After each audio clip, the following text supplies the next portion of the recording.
আমার চ্যানেলটা লাইক করবেন, সাবস্ক্রাইব করবেন, শেয়ার করবেন, বেল আইকনটা প্রেস করবেন। সাবস্ক্রাইব করতে ভুলবেন না। আসসালামু আলাইকুম। বিশ্ব রাজনীতিতে এখন একটি নাম ঘুরে ফিরে খুব বেশি আলোচিত হচ্ছে। সেটা আপনাকে বুঝতে পেরেছেন আমি কার কথা বলছি? সেটা আর কেউ না, সেটা হচ্ছে বাংলাদেশের বর্তমান তত্ত্বাবধায়ক সরকারের ইন্টারিম গভর্নমেন্টের প্রধান ডক্টর মোহাম্মদ ইউনূস সাহেবের কথা। ওনাকে নিয়ে অনেক বেশি আলোচিত হচ্ছে বর্তমানে বিশ্ব রাজনীতিতে। সেটা হচ্ছে উনি সম্ভবত আগামী বর্তমান জাতিসংঘ মহাসচিবের মেয়াদ যিনি আছেন গোদ্রেস, অ্যান্থনি গোদ্রেস, ওনার মেয়াদ শেষ হলে পরবর্তী জাতিসংঘ মহাসচিব হয়তো হতে যাচ্ছেন ডক্টর মোহাম্মদ ইউনূস,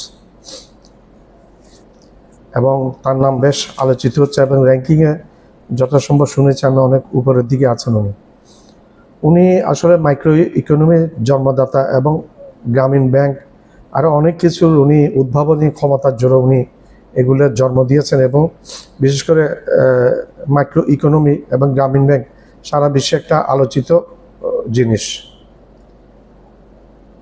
সারা বিশ্বের মধ্যে একটা আলোচিত জিনিস হয়েছে গ্রামীণ micro economy, micro credit economy যেটা, সেটাই ওনার উদ্ভাবিত।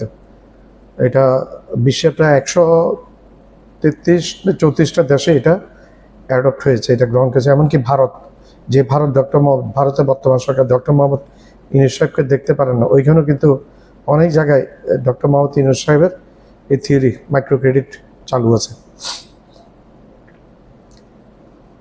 উনি বর্তমানে একজন বিশ্ব আলোচিত ব্যক্তি, বিশ্বের প্রভাবশালী ব্যক্তি ছাড়াও উনি রাজনৈতিকভাবে বাংলাদেশে অনেক প্রভাব বিস্তার করে রেখেছেন এখন বর্তমানে, সেটা আমরা অস্বীকার করতে পারি না। এখন ডক্টর মোহাম্মদ ইউনূস সাহেবের নাম আসাতে পাকিস্তানও সমর্থন দিবে, চীনও সমর্থন দিবে, আমেরিকাও সমর্থন দেওয়ার সম্ভাবনা অনেক প্রকট, রাশিয়াও দিবে। রাশিয়ার সাথে ডক্টর ইউনূস সাহেবের সম্পর্ক ভালো, রাশিয়ার প্রেসিডেন্ট ভ্লাদিমির পুতিনের সাথে ডক্টর ইউনূস সাহেবের সম্পর্ক ভালো। ওইখানেও মাইক্রো ইকোনমি চালু করেছেন উনি, ডক্টর মোহাম্মদ ইউনূস সাহেব। আফ্রিকাতে করেছেন, চীনে করেছেন, ভারতে করেছেন, রাশিয়াতে করেছেন, আমেরিকা তো আছেই ওনার। আর ওনাকে মানুষজন বলে আমেরিকার প্রভাবিত একজন মানুষ, আমেরিকার সাপোর্ট দুষ্ট একজন মানুষ। তো ইউরোপেও ওনার যথেষ্ট প্রভাব আছে, অস্ট্রেলিয়া, কানাডা, এদিকে হচ্ছে নিউজিল্যান্ড, জাপান, কোরিয়া, চায়না, সব জায়গায় ওনার প্রভাব আছে। তো এই র্যাঙ্কিংয়ে ওনার মতো ব্যক্তিত্ব এখন প্রতিদ্বন্দ্বীদের মধ্যে আছে কিনা আমার জানা নেই, মনে হচ্ছে না এরকম প্রতিদ্বন্দ্বীর মধ্যে দ্বিতীয় আরেকজন ব্যক্তি আছে ওনার সাথে যে কম্পিটিট করবে। যাই হোক, এটা আমাদের বাংলাদেশের জন্য একটা গর্বের বিষয়। অনেকে বাংলাদেশের বর্তমান তত্ত্বাবধায়ক সরকারের দায়িত্ব নেওয়ার পর অনেকে ওনাকে গালমন্দ করেন, খারাপ বলেন, অনেকে এটা বলেন সেটা বলেন, সেগুলো আমি বলতে চাই না। দেখতে হবে যে মানুষটা আসলে বাংলাদেশের জন্য কি করেছেন। বাংলাদেশের জন্য উনি নীরবে অনেক কিছু করে গেছেন, যেটা উনি চলে যাওয়ার পরে আমরা অনুধাবন করতে পারবো। যারা এখন গালি দিচ্ছে তারাও বলবো যে উনি তো ভালো ছিলেন। তো শেখ হাসিনা যেভাবে দেশটাকে লুটে পুড়ে খেয়ে ভারতের হাতে তুলে দিয়ে নিয়ে গেছে, চলে গেছিল, পালিয়ে গেছে, যে হাসিনা গর্ব করে বলতো মুজিবের বেটি পালায় না, মুজিবের বেটি পালায় না, শেখ হাসিনা পালায় না, আওয়ামী লীগ পালায় না, সবার আগে দিয়ে সে পালিয়ে গেছে। মানুষ আওয়ামী লীগ যারা করে, যে এডুকেটেড, বাংলার মানুষকে বিপদের মধ্যে ফেলে দিয়ে চলে গেছে। এখন উনি, ওনার বোন, ওনার আরেক কালপিট যে মেজর জেনারেল তারেক সিদ্দিকী, সবাই ঘনিষ্ঠ সব জনকে নিয়ে উনি চলে গেছেন। তার 8-10 দিন আগে উনি ওনার আত্মীয় স্বজন সবাইকে বলেছেন দেশ ছাড়ার জন্য, সবাই আগে ভাগে চলে গেছেন। তো ডক্টর ইউনূস সাহেব ব্যাপারে ভারতের বর্তমান সরকার নাকশ, তারা এই ইয়েতে আতঙ্কিত হয়ে পড়েছে। কারণ ডক্টর ইউনূস সাহেব চিন্তাভাবনা করেন গ্রামের দুস্থ মহিলা, দুস্থ গ্রামবাসী, গরিব দুঃখী জনতা, এদেরকে কীভাবে স্বাবলম্বী করা যায়। ভারতের বর্তমান যে সরকার আছে এটা কিন্তু ওইটাকে সাপোর্ট করে না। বর্তমান সরকার আছে, তার আদানি আছে, মোদি আছে, মোদির আদানি আছে, আদানিকে দিয়ে লুটুপুরে বাংলাদেশ থেকেও খেয়েছে বিদ্যুতের নামে, আর ভারতকেও লুটুপুরে খেয়েছে মোদি আদানিকে দিয়ে। তো তারা এই ডক্টর ইউনূস সাহেবকে কোনোদিনই সাপোর্ট করবে না। সরকার প্রধান আসাতেও সাপোর্ট করেনি, কারণ উনি চোখের উপর চোখ রেখে কথা বলেছেন, যার কারণে সাপোর্ট করেনি ভারতের নীতির বিপক্ষে চলে গেছে এটা।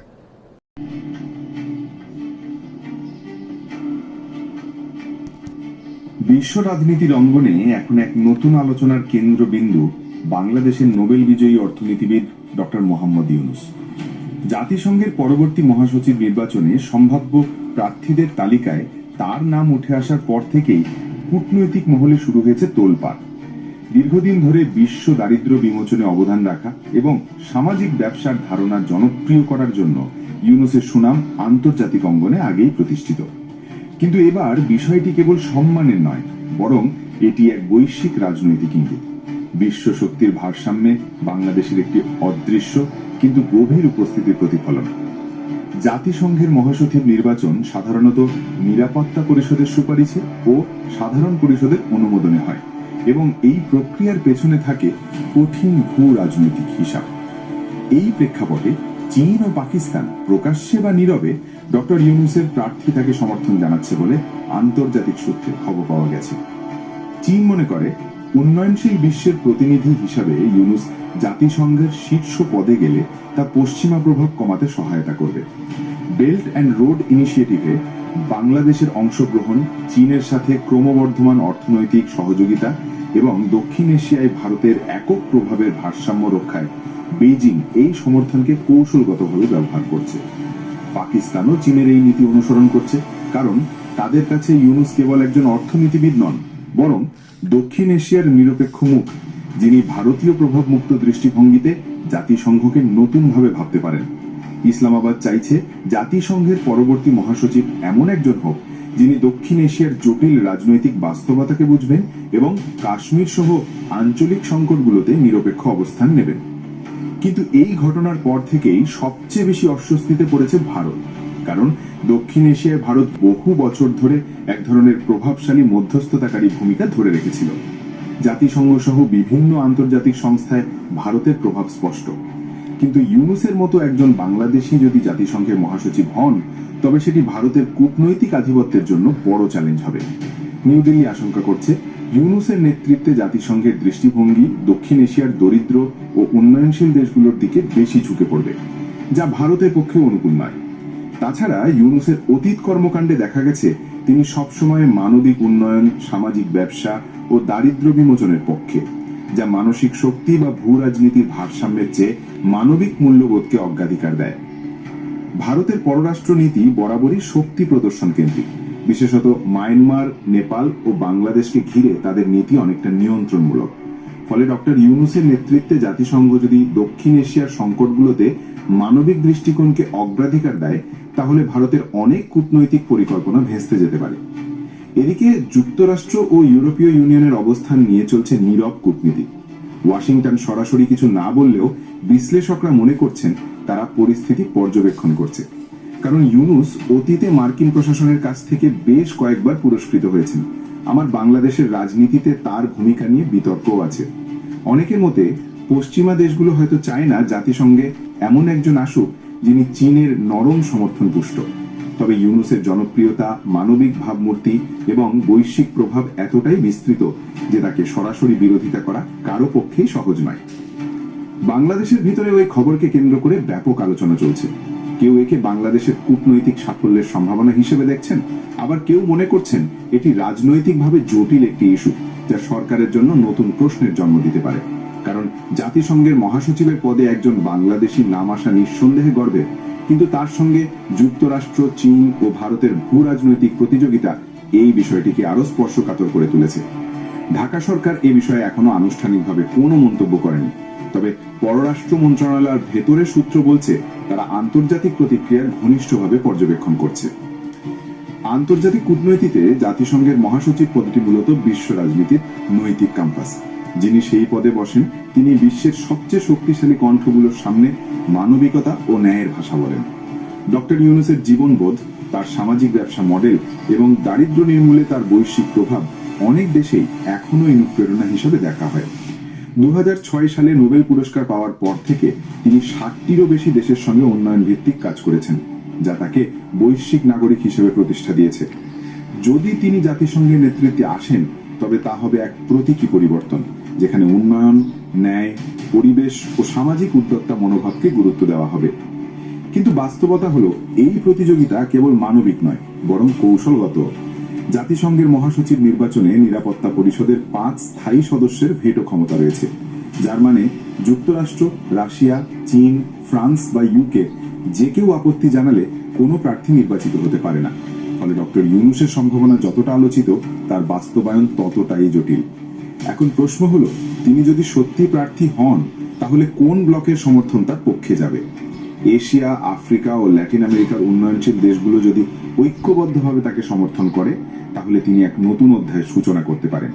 আর তখন ভারতের উদ্বেগ আরো বেড়ে যাবে। বিশ্লেষকরা বলছেন, ভারত আশঙ্কা করছে যে ডক্টর ইউনূস জাতিসংঘে এলে দক্ষিণ এশিয়ার মানবাধিকার ইস্যু, সীমান্ত সমস্যা এবং অর্থনৈতিক বৈষম্যের প্রশ্নগুলো নতুনভাবে উত্থাপিত হতে পারে। বিশেষত কাশ্মীর, মায়ানমার, রোহিঙ্গা ইস্যু এবং আঞ্চলিক জলবন্টন নিয়ে জাতিসংঘের ভূমিকা ভারসাম্যপূর্ণ হবে, যা ভারতের জন্য অস্বস্তিকর। এর পাশাপাশি চীন ও পাকিস্তানের সক্রিয় সমর্থনকে তারা এক প্রকার সামরিক ঘেরাও হিসাবে দেখছে। সর্বোপরি জাতিসংঘের নতুন মহাসচিবের তালিকায় ডক্টর ইউনূসের নাম উঠে আসা শুধু বাংলাদেশের গর্ব নয়, এটি বিশ্ব রাজনীতির একটা নতুন মোড়। এখন বিশ্বের দৃষ্টি তাকিয়ে আছে এই নামটি কি কেবল আলোচনার অংশ, নাকি এটি বাস্তবের এক নতুন অধ্যায় হতে যাচ্ছে।